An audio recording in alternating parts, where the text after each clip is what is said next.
ভালো লাগছে তোমার? কি ব্যাপার? এই পাগল শিকল ছাড়া ঘুরতেছে কেন? কি বলতেছে আমার ছেলে? ও আল্লাহ! কি ব্যাপার আন্টি, আপনি কাঁদতেছেন কেন?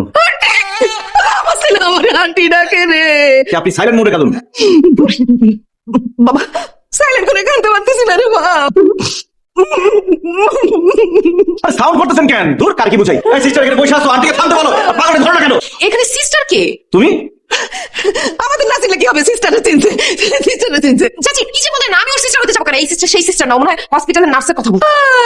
তাই নাকি দেখবা খামাখা কান্দো কেন? আপনি কি আমার বাবা? আপনার একটা মাত্র ছেলে পাগল হয়ে গেছে। আপনার ছেলে পাগল হয়ে গেছে সেটা আমরা দেখতেছি। প্লিজ আপনি কান্নাকাটি করবেন না। ডাক্তার হিসেবে আমাদের একটা দায়িত্ব আছে। আপনার ছেলেকে আমরা সুস্থ করে ছাড়বো ইনশাআল্লাহ। আল্লাহ গো, আমার ছেলে সত্যি পাগল হয়ে গেছে। তোমার পোলারে থামতে বলো। ওর এসব ভুল ভাগ আমি বুঝতেছি। এসব ভংচং কইরা ও এক আধারে বেয়াদবি করে যেতেছে। ওর এই পাগলামি কেমনে ছুটাইতে হয় আমার খুব ভালো করে জানা আছে। পিটাই আমি ওর পাগলামি ছুটাই দিব। সিস্টার খবরদার, এই পাগলের কথা শুনবা না। এই পাগল এখন ভায়োলেন্ট মোডে আছে, তার কোনো কথা শোনা যাবে না। তুমি তাড়াতাড়ি যাও, ইনজেকশন নিয়ে আসো।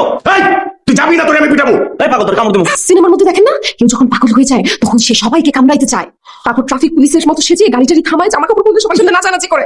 চাচা আপনি একটু সাবধানে থাকেন, যে কোনো সময় কামড়াই দিতে পারে। আমি ইনজেকশন নিয়ে আসতেছি। সত্যি তুমি পাগল হয়ে গেছে বাবা। চাচি পাগলের ইনজেকশন পাইছি। এই এটা তো কুত্তার ইনজেকশন।